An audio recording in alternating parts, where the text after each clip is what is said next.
Hey guys, how's it going? So today I am bringing you a quick tutorial, hopefully, on how to set up a triple bed or a triple conveyor belt assembly line, like this one that I have right here, which is using 3 resources to create 1 resource. In Techtonica, you are going to do this quite a lot. There are quite a lot of resources that take 3 resources to combine into a single resource. So it is really quite a specific thing, very resource intensive if you aren't doing it correctly. Like this thing uses 3 resources, 3 resources, 3 resources. There's a whole bunch of recipes in the game that use 3 resources. I'm pretty deep into the game. I haven't found a assembly that requires 4 resources yet. There might be, but I haven't found one yet, and I'm pretty deep into the game. So anyway, I'm going to show you how to do it as efficiently as possible using as little space as possible. This is the most compact way that I have found to actually make an assembly line. As you can see, it's very compact, but you can still walk through it and inspect the line if you want to. There are a couple of different ways to do it. I will quickly show you another way apart from this way to do it, but that way isn't as good as this way in my opinion. So there's also the crisscross method, I like to call it, where you have the 2 resources crisscrossing over each other, and then you can feed it into the assemblers with that, and it's quicker to do, but it uses a lot of space due to the fact how ramps work. A ramp is basically useless, like that part right there. That part right there is basically useless since you cannot take resources from it. You can only take resources from a flat part, like those parts over there, any part that is flat. So this type of assembly line wastes quite a bit of space. It's easier to do, and it just depends on your aesthetics. If you like a more open base, then you can definitely do this type of assembly, but in my opinion it is not as good as the more compact design which I'm showing you today, but this is a way that you can certainly do it. And this is another way of doing it. This is a variation of the crisscross. So basically you would have 1 resource type on the top conveyor belt, 1 resource type on the bottom conveyor belt, and then you just split them in the middle. So you can see basically you have 2 resources on top of each other, and then they just split off to the different assemblers on either side. But these methods work best with 2 resources. It's really difficult to do this method if you have to feed 3 resources into an assembler. It is possible, but it's difficult. So for the purposes of this demonstration, I'm going to be using MK Assembler 2, but it's exactly the same as 1, takes up exactly the same space, and it functions in exactly the same way.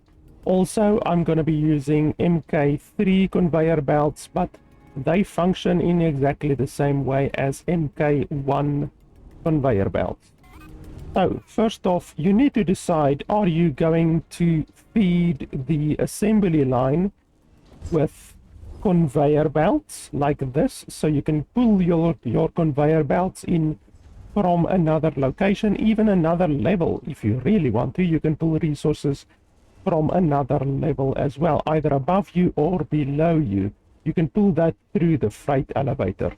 So if you are going to feed your assembly line with conveyor belts, then it's really going to function exactly the same as if you feed it with chests.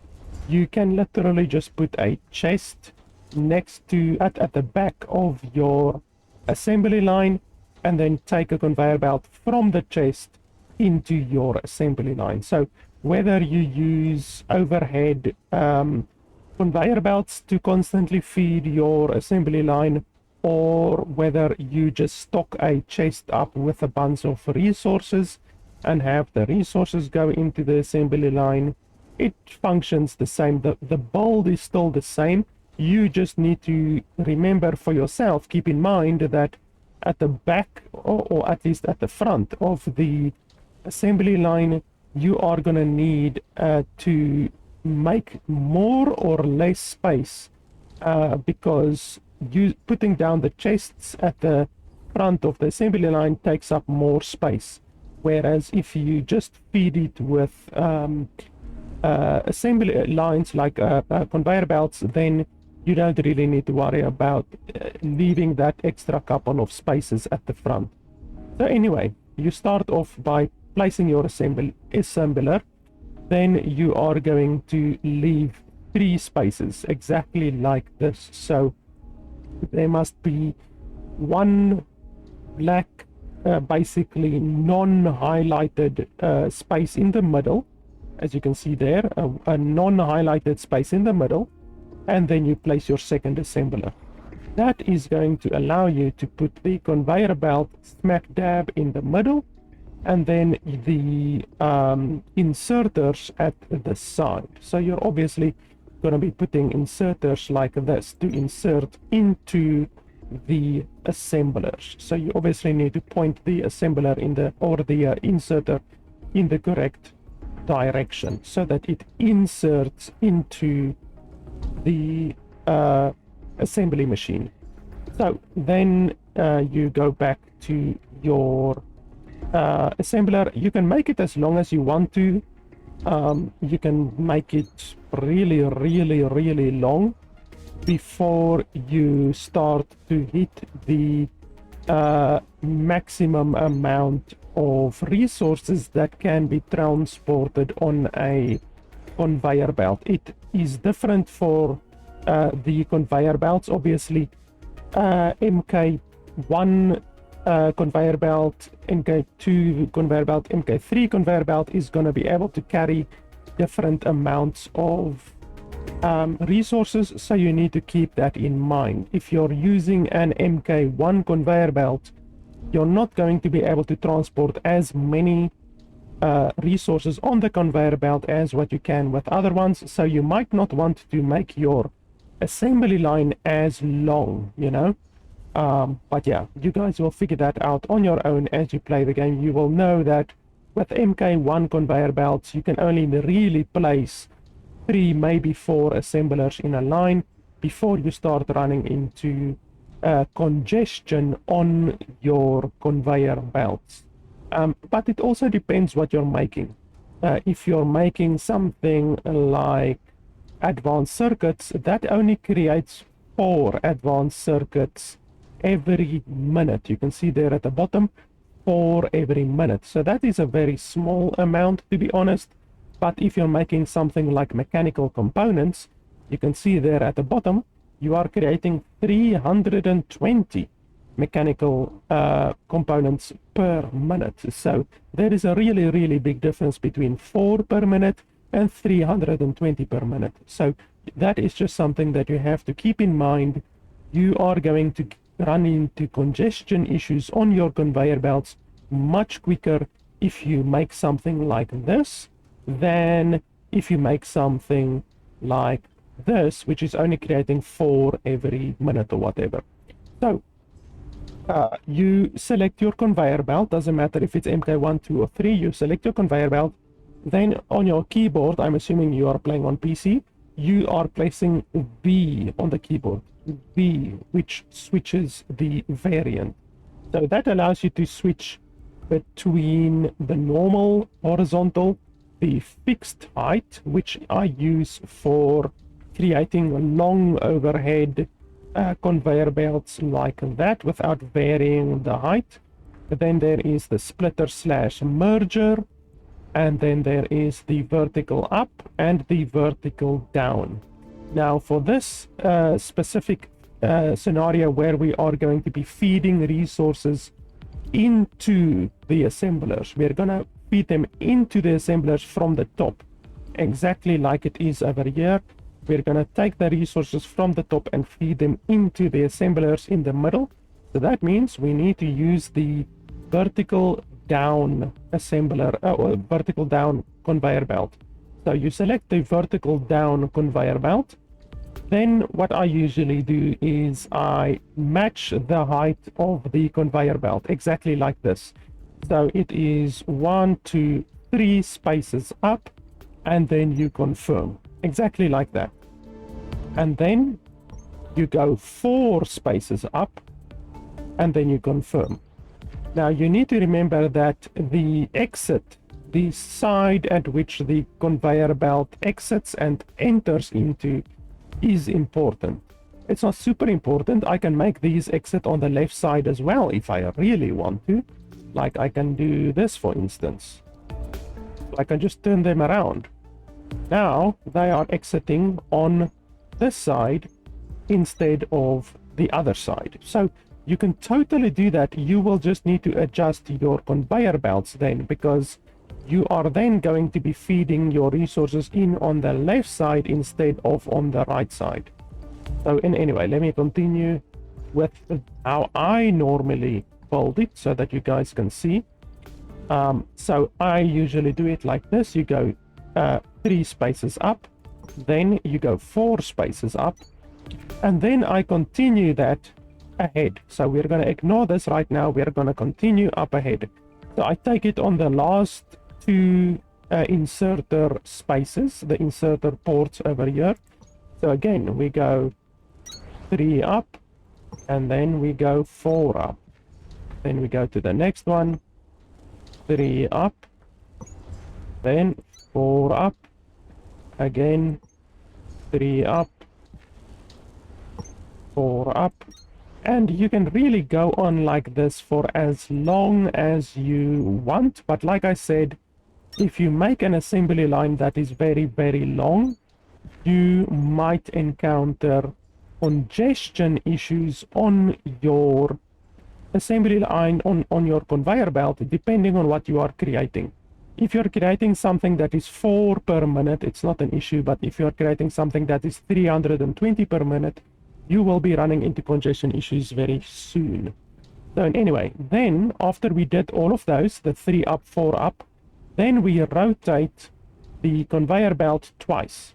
So now the exit is on the opposite side. Then we go 3 up, exactly how like we did on the first one.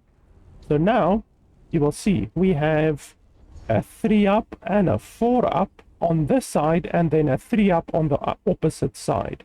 Now you can switch it around. You can put these 2 exits on this side and this exit on this side. You can really do it how like you want, but this is how I do it. So then we continue without rotating it, because the rotation is currently correct. We do 3 up again, 3 up again, all the way to the front. You do 3 up again. So the reason why I did it like that, and I didn't do it like this, for instance, with the 3 up and then the 4 up, and then rotate, and then the 3 up, is because then you have to rotate back each and every time. So for each and every one of these, you have to rotate. Whereas if you do 2, 2, 2, 2, 2, and then at the end do the last one, then you don't need to rotate unnecessarily. So that just saves a little bit of time, in my opinion. So now we are done with the central line of conveyor belts. These ones function exactly the same as conveyor belts. Hopefully you guys know that by now. You're obviously not at the start of the game if you're looking at tutorials of the game, hopefully, but you hopefully by now understand how these vertical up and vertical down conveyors work. Then we take fixed height. It has to be fixed height, so you press V until you hit fixed height, horizontal. Then you click over there. We drag it from the beginning all the way to the front. all the way to the front until over here, and then you just rotate it inwards. You can place it just like that, but it will go past. So then what you have to do is you delete that last one and you make it go in, because it needs to go in. Just like that. Then we have one side completed. Then we just do the top one, since there are two on this side and one on the other side. So once again, you take it from the start, horizontal fixed height, take it all the way to the front, and then you can just rotate it in. So you press R on your keyboard, R to bend it, and then you bend it in. You can bend it to this direction or you can bend it to that direction. So you just bend it inwards. If the game wants to go operate, there we go. Boom, just like that. Now it's going all the way from the back to here in the front. So these two on this side are now complete. Then we just need to connect it on the other side as well. So once again, we select the correct direction, we select horizontal fixed height, and we take it all the way from the back, all the way to the front. And then we bend it in. Just like that. That is honestly the hardest part already completed. So you have one line in on this side and then two lines in on this side on top of each other. That is basically what you want to achieve. That is the hardest part of the entire assembly line already completed. And then usually I like to start from the end of the conveyor belt or of the assembly line. You switch to your inserter. Now you can obviously use a red inserter, a green inserter, purple inserter, stack inserter.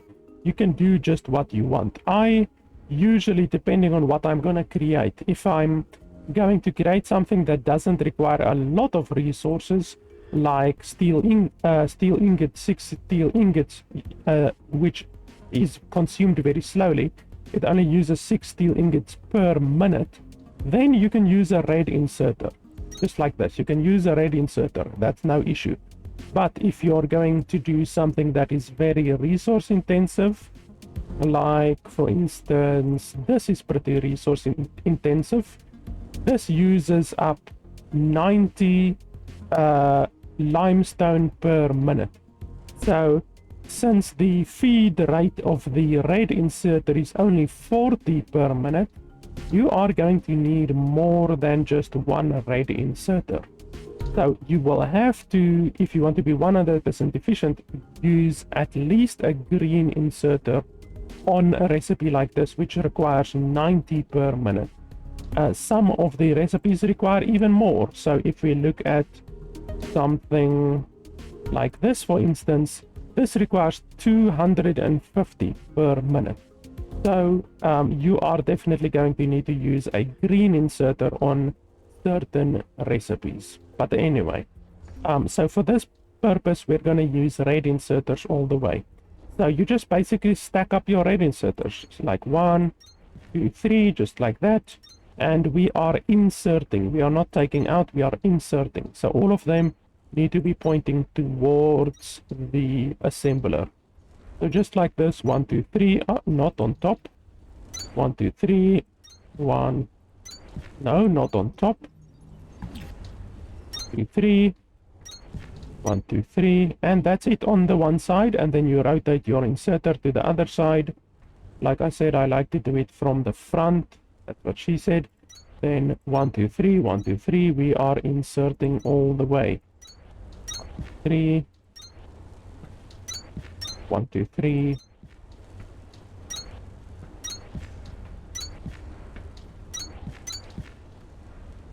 And 1, 2, 3. Now, you might think that this won't work, but it actually works. And even this conveyor belt, which is technically pointing to the wrong direction. Technically, the conveyor belt is pointing to this direction, to the right direction. So logically speaking, you would think that this inserter will not be able to collect resources from there. but it absolutely can. You guys can see over here that even though this conveyor belt is pointing to the right side, this one, the inserter on the left side, is still able to grab resources, as you can see there. So this works totally fine. The only reason why we aren't rotating them all to the same direction is due to the conveyor belts on top. You cannot really stick 3 conveyor belts on top of each other. That will take too much space up. It will basically take an additional space on the top, which is unnecessary. So that is why I do 2 on one side and 1 on the other side instead of 3 on top of each other. You can do 3 on top of each other, but that is not as efficient as this method right here. So that is basically the entire assembly line completed. We will now be able to start feeding resources into it. Depending on your recipe which you have selected, you can start feeding resources into it with the conveyor belts, or like I also said, you don't need to use conveyor belts necessarily. You can put down a couple of chests. You can then connect your conveyor belts to the chests. So obviously you just basically do this. You bring them down like that with a slope. Then you place your chest like that, and then you put your inserters so that they are inserting the resource. So then you just fill up your chest with your resources that you want, and they will then go on their merry way and get fed into all of the assemblers.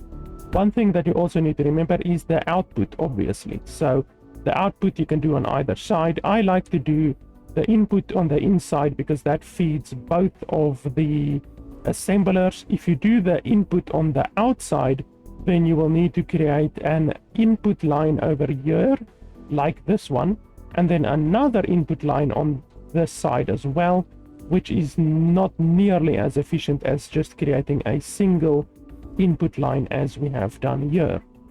So then obviously you take your conveyor belt, you drag it all the way to the front. You can finish this off just how like you prefer. I usually do it like this. Make sure that the conveyor belt is all pointing in the right direction to feed all of the resources to the front of the assembly line. And then you take your inserters, but pointing towards the output basically. So the yellow is the input, the green is the output. That is one good way to remember it. And then you just put whatever you want. If you are going to be outputting a lot of resources, then you would want to use a green inserter or multiple green inserters. But if you're not going to be outputting so many resources, then you can just do 1 red or 2 reds basically, because the green inserters use 6 times the electricity which a single red inserter does. So that is something that you need to remember. And then over here we are going to do the final storage. So basically all of the resources from your assembly line will be feeding into a single chest, exactly as I did over here. This over here is literally the same as what we built over here already, and you can see that it is functioning flawlessly. I did exactly the same as we did on the other side. 2 conveyor belts on the one side, 1 conveyor belt on the other side. They all feed into these vertical down conveyor belts, and they put resources in from this side and from this side as well. And this is consuming a total of 180 minutes, 180 resources per minute, or at least 130 per minute. And there is like 10 of them. So this assembly line alone is consuming 1,300 resources per minute, and it is outputting 400 resources per minute. And you can see it's flawless. There's no no backups or anything like that. Like there's no congestion on the line. On these lines there must be congestion, because on your input it's good to have congestion on your input. So you don't want to see a lot of gaps on your input, because that means that there will be certain points at which your assemblers are actually waiting for resources, and your assembler should never be waiting for resources. They should be constantly filled up with resources. So it's good that there are no gaps in the inputs, but on the output you don't want to see gaps. If there are gaps on your output, then you need to get a bigger storage or faster inserters or a faster conveyor belt. So anyway, that is the way that I build assembly lines. It's very efficient. It's the most efficient way that I've found so far, and I'm at over 100 hours played in the game.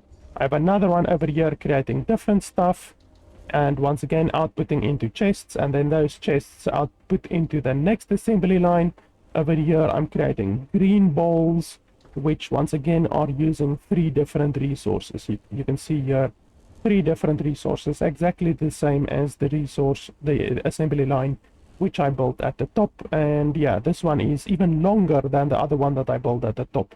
This one is a total of 14 assemblers in a line. So you can go very far with the lines if you want to.